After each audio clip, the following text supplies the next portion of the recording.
For years now, Joplin football has been defined by two things, a coach and a stadium. KOMUH's Tyler Griever shows how these two symbols of stability in Joplin are now one in the same. His name now bears on the front of our stadium and our facilities. On August 22nd, 2014, a stadium and coach became one. The home of the Joplin Eagles, Junge Field, is now known as the Dewey Combs Athletic Complex at Junge Field. It's something that's been here forever. I mean, growing up, I can remember being a kid in grade school, coming to the football games. I could not wait to play football at Junge Field. To understand its significance, meet the man who helped fill it for so many years.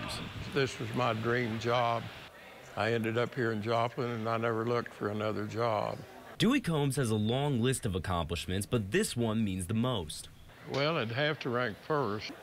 It made me feel like that I was kind of paid off for all the work that I'd put in, and I'm happy for the players that caused it to happen. That's quite the statement coming from a coach like Combs. He won more than 200 games and 4 state championships while spending 19 of his 29 coaching years in Joplin.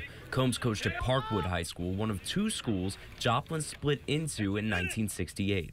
As far as I'm concerned, when it comes to football, he was a genius. Combs and Junge Field became synonymous with winning. But 3 years ago, the field took on a whole new meaning. There's an entire apartment complex that has been destroyed. There's hundreds of people out there with injuries. The tornado took homes, businesses, and schools. But Junge Field stood, unscathed, ready to help.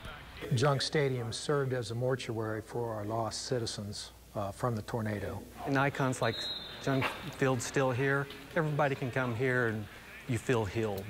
And now when former players enter this haven, it means even more. And now that it's named after Coach Combs, I want to bring my family here. I want to enjoy the games. You know, my son will be playing here. My daughter graduated from here. It means everything. Round of applause for Coach Combs. But on this day, he gets a chance to influence more players. Now, everyone is always telling you, give 100%, give 110%. Well, you can't do that. But you damn sure get out there and try to get up to in the 90s. Every player, young and old, listened to a legend of Joplin inside a house of Joplin. And as every year of rebuilding passes, the two will forever be together. Tyler Griever, KOMU8 Sports, Joplin. Tyler, thank you very much. The field has stood since 1934. Dewey Combs is also a member of the Missouri Sports Hall of Fame.